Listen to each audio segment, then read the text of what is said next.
Então, pega agora o Salmo 91, porque hoje nós vamos entender melhor este salmo. Mas vamos rezar? Pelo sinal da Santa Cruz, livra-nos Deus nosso Senhor dos nossos inimigos, em nome do Pai, do Filho e do Espírito Santo. Amém. A vossa proteção recorremos, Santa Mãe de Deus, não desprezeis as nossas súplicas em nossas necessidades, mas livrai-nos sempre de todos os perigos. Ó Virgem gloriosa e bendita. Amém. Obrigada, Senhor, por este novo início. O Senhor que sempre nos chama a retomar. É tempo de retomada na nossa vida, Senhor. De viver este tempo com gratidão, nesta certeza que o Senhor vai nos surpreender. É um tempo de surpresa. Então, que neste mês, Senhor, de modo particular, o nosso coração se abra às novidades do céu, que os nossos olhos se abram àquilo que o Senhor tem para falar para nós. E de modo particular, abra o nosso coração para viver bem esse estudo da palavra. Salmo 91. Mas vamos entender primeiro um pouco sobre ele.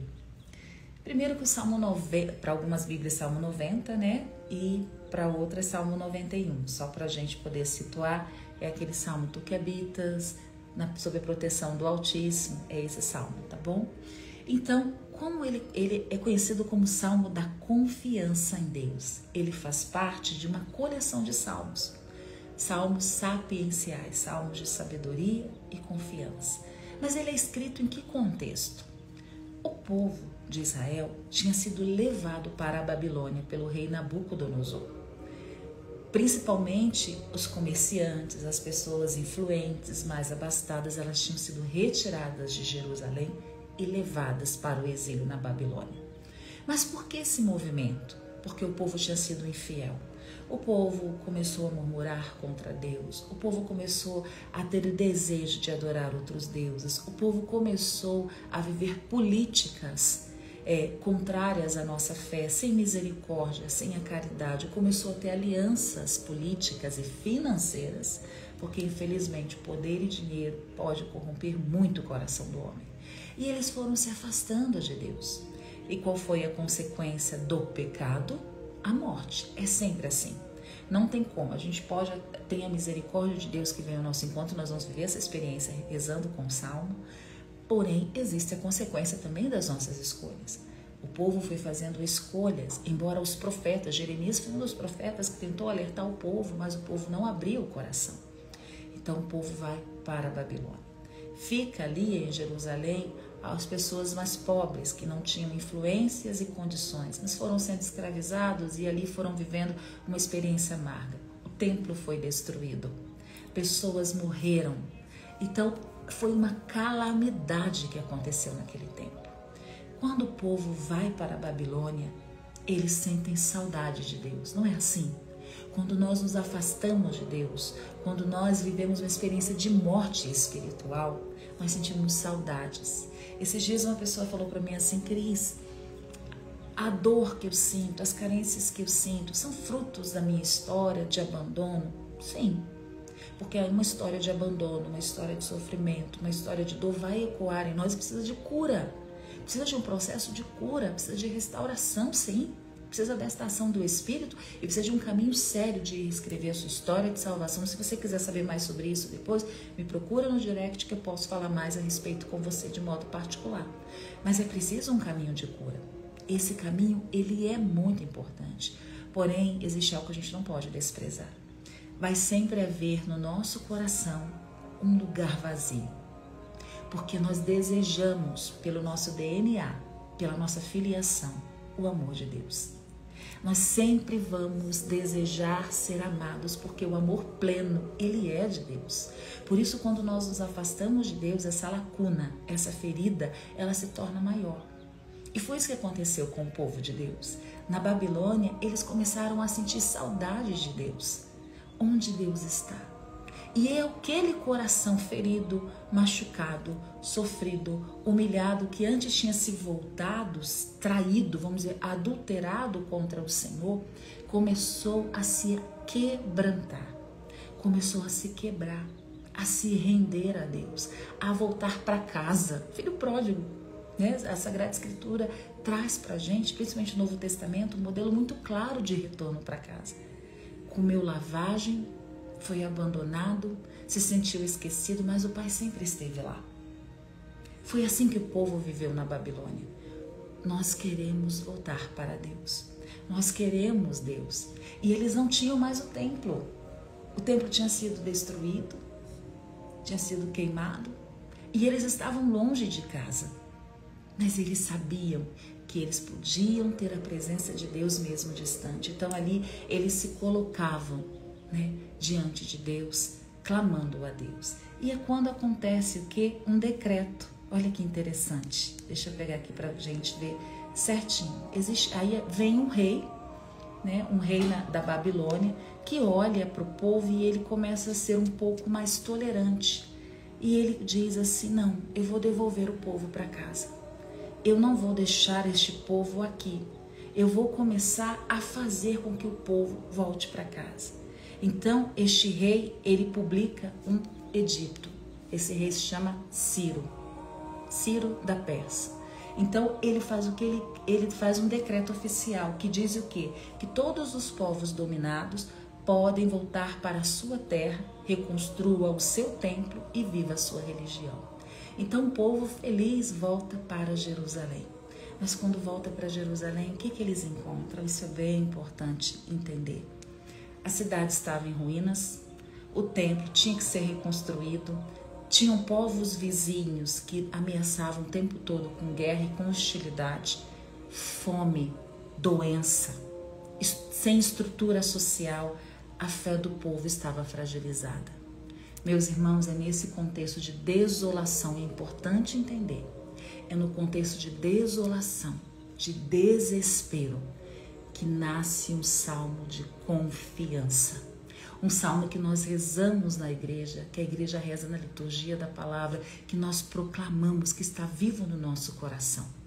Então hoje nós vamos proclamar um salmo que foi escrito, que foi proclamado no momento de dor e de desolação. E olhando para esta realidade do povo de Deus, olhemos para a nossa. Talvez hoje esta seja a minha e a sua realidade. Talvez seja um lugar de desespero. E aqui eu quero partilhar algo que eu e meu esposo vivemos recente. E foi por isso que esse salmo veio ao meu coração para rezar com vocês. Porque foi esse salmo que veio no momento onde nós estávamos numa realidade, numa situação muito difícil. Nós ainda estamos em Belo Horizonte, graças a Deus voltando para casa, mas nós estávamos vindo para Belo Horizonte para fazer um curso, para que nós melhorássemos o nosso trabalho. Foi um investimento, como todos nós brasileiros, em muitas parcelas, para que a gente pudesse melhorar profissionalmente. E o nosso carro, que nós tínhamos passado já no mecânico, trocado o óleo, tudo. O carro me quebra. Na verdade, no meio da estrada, o carro começa a dar uns solavancos. E quando que isso começa? Quando a gente pega o Santo Terço para rezar. Nós tínhamos rezado, mas nós pegamos o terço para rezar. Quando a gente pega o terço para rezar, o carro começa a dar aquele problema, a engasgar na autoestrada. Quando os carros, caminhões em alta velocidade, era fluxo intenso na estrada. E aí nós levamos o carro um pouco mais para o canto e continuamos a rezar e nada de descobrir o que estava acontecendo com o carro. E na fé eu olhei para ele e falei assim: meu amor, nós precisamos continuar, porque aqui não tem nada em volta.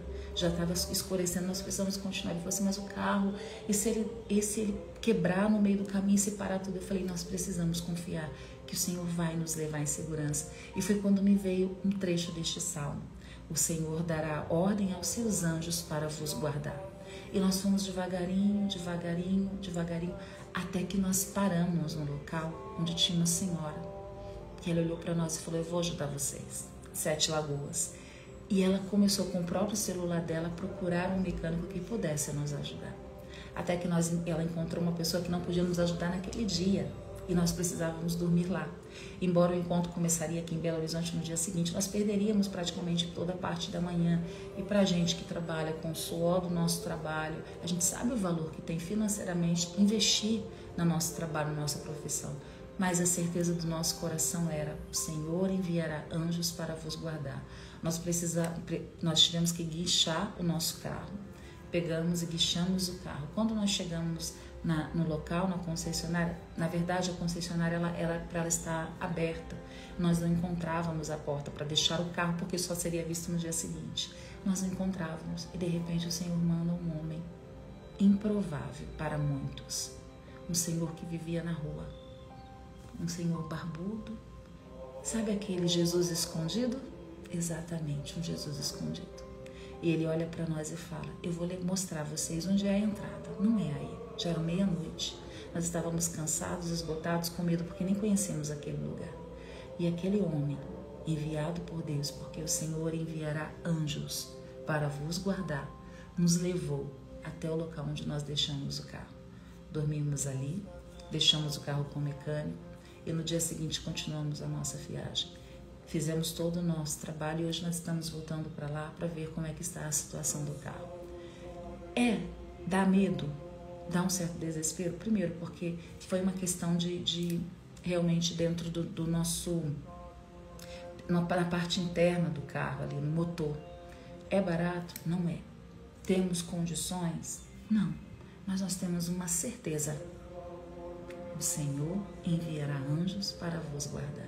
Então esse salmo ele veio com tanta força no meu coração, porque ele não é o salmo do povo que saiu da Babilônia, ele é um salmo para nós. Então eu deixei ele para ser proclamado agora, nesse momento, quase no finalzinho da nossa live, para que você agora traga ao seu coração quais são as situações impossíveis e improváveis da sua vida, onde você olha para um lado, para o outro e dá desespero. Você não tem resposta. O Senhor te dará resposta neste momento, ao proclamar esta verdade. E sempre que você estiver numa situação de perigo, de medo, de desespero, não se esqueça: o Senhor enviará anjos para vos guardar. Então vamos proclamar este salmo. Tu que habitas sob a proteção do Altíssimo, que moras à sombra do Onipotente, dize ao Senhor: sois meu refúgio, minha cidadela, meu Deus, em quem eu confio. É Ele quem te livrará do laço do caçador e da peste perniciosa. Ele te cobrirá com as suas plumas, sob as suas asas encontrará refúgio. Sua fidelidade te será um escudo de proteção. Meus irmãos, minhas irmãs, é isso. As suas asas te cobrirão, nenhum mal noturno. No lugar que nós estávamos era um lugar perigoso e nenhum mal vem sobre nós, porque o Senhor está cuidando de nós. O Senhor nos abraça, o Senhor está ali com a sua fidelidade e um escudo de proteção. Tu, olha que frase, tu não temerás os terrores noturnos. E isso ressaltava o tempo todo no meu coração. Era meia-noite e vinha: tu não temerás os terrores noturnos. O Senhor está contigo. Nem a flecha que voa à luz do dia, nem a peste que se propaga nas trevas, porque o mal, ele se propaga no escuro. Às vezes naquilo que nós não vemos. Muitas vezes o mal está ali e nós não vemos. O mal já estava alojado ali no nosso carro e nós não tínhamos visto. Aquele carro podia ter fundido no meio do fluxo de carro, ter acontecido um grande acidente. Mas o Senhor, Ele vê o que nós não vemos. Nunca duvide disso. O Senhor vê o que nós não vemos. Tu não temerás os terrores noturnos, nem a peste que se propaga nas trevas, nem o mal que graça ao meio-dia. Caiam 1000 homens à tua direita, à tua esquerda, e 10.000 à tua direita, tu não serás atingido. Porém verás com os teus próprios olhos e contemplarás o castigo dos pecadores. O Senhor está dizendo o quê? Que um homem de coração aquebrantado, um homem e uma mulher que se voltam o coração para Deus, verá a glória de Deus. Verá as bênçãos de Deus sobre a sua vida. E aqui eu não estou falando de prosperidade, porque eu estou dizendo para vocês de realidade concreta. Mas o nosso Deus, Ele cuida de nós porque Ele nos ama. Deus permite, nós precisamos também viver as tribulações. Não, eu sirvo a Deus, eu não vivo. Vivemos sim. Vivemos as penas do dia a dia, vivemos as cruzes da nossa vida. Carrega a tua cruz, é preciso carregar. Ninguém vai carregar a minha cruz ou do meu esposo por nós. Mas louvado seja Deus que nós temos saúde e vida para trabalhar e construir de novo. Como Deus é bom, como Deus é fiel, como o Senhor cuida de nós. É esta a única certeza do meu coração. Podem cair 10 à minha esquerda, 1000 à minha esquerda, 10 à minha direita. Eu sei quem é o Senhor, eu sei em quem pus a minha confiança. E é isso que deve permear o nosso coração. Nenhum mal te atingirá, nenhum flagelo chegará à tua tenda. Agora é a frase. Porque aos seus anjos ele mandou para te guardarem em todos os teus caminhos. Olha só, porque aos teus anjos ele mandou para te guardarem em todos os teus caminhos. E eu me emociono, porque foi isso que o Senhor fez na nossa vida. Fez com aquela senhora que nos ajudou quando o nosso carro parou. Fez com aquele senhorzinho, morador de rua, improvável, que tanta gente olha de um outro jeito, e nos ajudou. Aquele homem que tinha uma face de anjo, inclusive barbas brancas, um olhar sereno, um olhar de paz, que parou para nos ajudar. O Senhor não nos abandona. Aos seus anjos ele mandou que te guardem em todos os teus caminhos. Pois que se uniu a mim, eu o livrarei e o protegerei, pois conhece o meu nome. E lembra que eu disse? Nós começamos a rezar o texto, a luz foi se fazendo. E graças a Deus, o Senhor foi nos guardando de todo o mal. Quando me invocar, eu o atenderei. Na tribulação, olha a promessa, estarei com ele. Hei de livrá-lo e o cobrirei de glória. Será favorecido de longos dias e mostrar-lhe-ei a minha salvação. Então hoje, o que você tem que fazer? Pegar de novo esse salmo e destrinchá-lo à luz de tudo aquilo que nós já entendemos. Em que contexto ele foi escrito?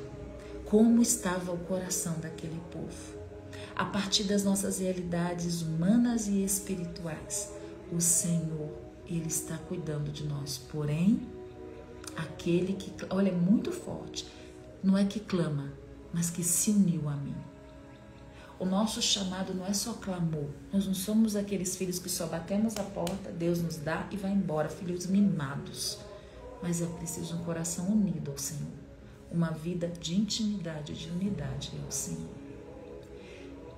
Então vamos rezar também pelo nosso anjo da guarda. Não saia de casa, não entre no carro, não entre no ônibus, não te põe o pé fora de casa, sem pedir a proteção do seu anjo da guarda.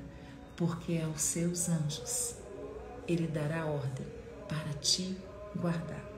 Então é assim que nós vamos encerrar este momento de oração. Até porque agora nós precisamos voltar para a nossa casa, graças a Deus.